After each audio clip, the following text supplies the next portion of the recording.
Movie के शुरू में हमें लेक बोर्डम नामी एक लेक को दिखाया जाता है जहां दो लड़कियां नहा रही थी और काफी इंजॉय कर रही थी। लेक के किनारे पर एक लड़का बैठा हुआ अपना खंजर इधर तेज कर रहा होता है और बहुत खूनी नजरों से उन लड़कियों को देख रहा था। फिर वो दोनों को मार देता है। अब हमें गाड़ी में बैठे दो फ्रेंड्स को दिखाया जाता है जिनका नाम एलिस और हाइकर था। हाइकर कहता है कि मुझे पता चला है लेक बॉर्डम नामी लेक के पास दो लड़कियों को किसी ने कत्ल कर दिया है, क्यों ना हम दोनों वहां जाकर उस कत्ल की डिटेल्स निकालें जो हमारी रिसर्च में भी काम आ सकती हैं। जिस पर एलिस मान जाता है और ये दोनों उस लेक के पास जाने के लिए निकल जाते हैं। फिर हम एक फैमिली को देखते हैं जो टेबल पर बैठे खाना खा रहे थे और एक लड़की जिसका नाम आइडा था वो परेशान खड़ी हुई थी। फिर उसके फादर आइडा पर गुस्सा करते हैं क्योंकि उसकी प्राइवेट पिक्चर किसी ने इंटरनेट पर अपलोड कर दी थी जिससे उसके फादर की बहुत इंसल्ट हुई थी। कुछ दिन बाद हम आइडा की फ्रेंड नोरा को देखते हैं जो उसके घर आती है, जो आइडा से कहती है कि प्लीज अपने फादर के गुस्से को भूल जाओ, वो सिर्फ अपनी इंसल्ट की वजह से गुस्से में है। फिर नोरा बताती है एलिस और हाइकर लेक बॉर्डम पर जा रहे हैं, क्यों ना हम भी उनके साथ चलें, इस तरह तुम्हारा मूड भी चेंज हो जाएगा। फिर ये दोनों एलिस और हाइकर के साथ गाड़ी में बैठकर लेक बॉर्डम के लिए निकल जाते हैं। जब ये वहां पहुंचते हैं तो देखते हैं कि आगे जाने का रास्ता बंद है क्योंकि पुलिस ने कत्ल होने की वजह से रास्ते को बंद कर दिया है। फिर ये लोग उस रास्ते को खोलकर आगे निकल जाते हैं और लेक पर जाके अपना कैंप लगा लेते हैं। रात को ये सब लोग आग जलाकर वहां बैठ जाते हैं। तभी हाइकर आइडा और नोरा को उस लेक के बारे में बताता है और यहाँ कत्ल होने वाली दो लड़कियों के बारे में बताता है और कहता है कि कुछ अर्सा पहले यहाँ दो लड़कियों को बुरी तरह कत्ल कर दिया गया था और वो किलर आज भी यहीं पर मौजूद है और हो सकता है उसने हमें यहाँ पर देख लिया हो और वो हम पर भी अटैक कर सकता है। ये सब वो उसे बता ही रहा था कि एलिस उन्हें कहता है कि बहुत रात हो गई है,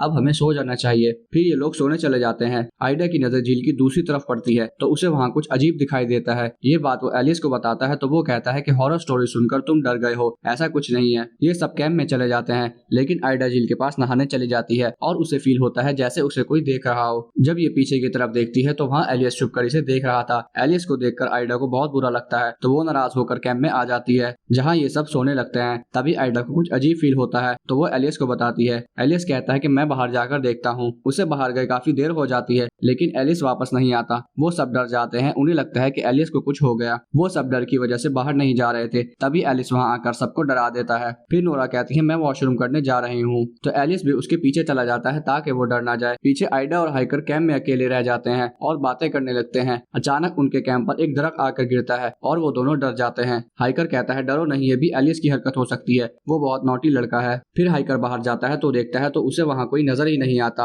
वो दोबारा कैंप के अंदर सर करके आइडा से कहता है बाहर तो कोई नजर ही नहीं आ रहा और ना ही यहाँ पर एलिस मौजूद है। अचानक वहाँ एक शख्स आकर हाइकर की कमर पे खंजर मार देता है जिसकी वजह से उसके मुंह से ब्लड निकलने लगता है। ये देखकर आइडा डर जाती है और कैंप से बाहर भागती हुई एलिस और नोरा को आवाज लगाती है। आइडा की आवाज सुनकर वो दोनों आ जाते हैं और हाइकर के पास जाते हैं। हाइकर का ब्लड बहुत ज्यादा निकल गया था और वो मरने ही वाला था। ये देखकर वो सब डर जाते हैं और जंगल की तरफ भागते हैं तो नोरा रास्ते में गिर जाती है और उसका पांव जख्मी हो जाता है जिससे वो चल नहीं पाती। वो दोनों उसे उठाकर आगे बढ़ाते हैं लेकिन नोरा कहती है मैं नहीं बच पाऊंगी, तुम अपनी जान बचा लो प्लीज। एलिस और आइडा आगे चले जाते हैं तो एलिस रास्ते में उसे बताता है कि तुम्हारी प्राइवेट पिक्चर किसी ने लीक नहीं की थी, बस किसी ने ये फेक न्यूज फैला दी थी। अगर ऐसा होता तो हमें भी वो पिक्चर देखने को मिलती और पुलिस को भी। ना वो पिक्चर हमें मिली और ना पुलिस को। अब वो ये बात कर ही रहा था कि पीछे से उस पर कोई अटैक करके उसे मार देता है। वो किलर एक ब्लैक लिबास में था। जब वो अपने फेस से कपड़ा हटाता है तो वो कोई और नहीं बल्कि नोरा ही थी जिसने एलिस को मार दिया था। वो एलिस से बदला लेना चाहती थी। वो समझती थी एलिस ने आइडा की पिक्चर लीक की है और उसी की वजह से आइडा की फैमिली की इंसल्ट हुई है। इसी वजह से नोरा ने प्लान करके एलिस को मार दिया और आइडिया की इंसल्ट का बदला ले लिया।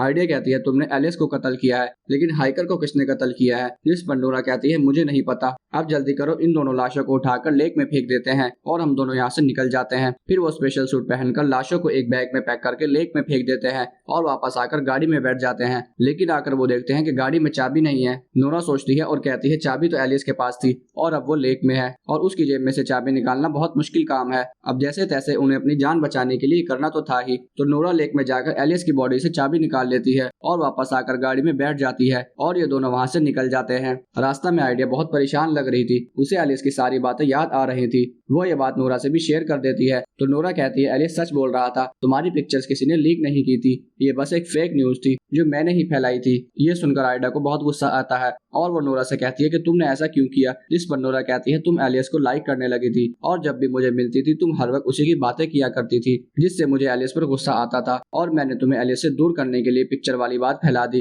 ताकि तुम एलिस से नफरत करो। ये सब सुनकर आइडा को गुस्सा आता है और वो नोरा से कहती है मैं तुम्हें नहीं छोड़ूंगी, तुम्हारी वजह से मेरे फादर की भी डेथ हो गई और अब हाइकर और एलिस भी नहीं रहे। तुम एक बहुत बुरी लड़की हो। मैं घर जाकर सबको सच सच बता दूंगी कि ये सब तुम्हारा किया धरा है। नोरा गाड़ी में रखा रेंच उठाकर आइडा के मुंह पर मारती है, जिससे वो काफी जख्मी हो जाती है और आइडा नोरा पर अटैक कर देती है। इन दोनों की गाड़ी में लड़ाई होने लगती है, जिसकी वजह से इनकी गाड़ी अनबैलेंस हो जाती है। तभी नोरा को अपने सामने रोड पर एक गाड़ी खड़ी नजर आती है, तो वो बहुत मुश्किल से गाड़ी को कंट्रोल करके ब्रेक लगाती है और इसी में वो दोनों बहुत जख्मी हो जाती हैं। फिर वो शख्स उसकी गाड़ी के पास आता है जिसने हाइकर को भी मारा था। वो गाड़ी में दोनों लड़कियों को देखकर एक वायर उनकी गाड़ी से बांध देता है और अपनी गाड़ी स्पीड में वहां से लेकर निकल जाता है। इन दोनों की गाड़ी भी उसके पीछे थी। आइडा को होश आ गया था। नोरा आइडिया से कहती है कि वो किलर आ गया है, प्लीज तुम मेरी गाड़ी से बाहर छलांग लगा दो। आइडा ऐसे करने ही वाली थी कि तभी उनकी गाड़ी उलट जाती है और वो दोनों बहुत बुरी तरह जख्मी हो जाते हैं। नोरा होश में होती है और आइडा को होश में लाकर वहां से भाग जाने का बोलती है, लेकिन किलर भी उनकी तरफ आ रहा था। वो जंगल की तरफ भाग जाते हैं तो किलर उसके पीछे अपने कुत्ते भेज देता है। फिर हम आइडा और नोरा को लेक के पास उस किलर के साथ देखते हैं। किलर अपने खंजर को तेज कर रहा था और उन दोनों को बांधकर बिठाया हुआ था। फिर वो नोरा को उठा कर ले जाता है और उसे बुरी तरह कत्ल कर देता है।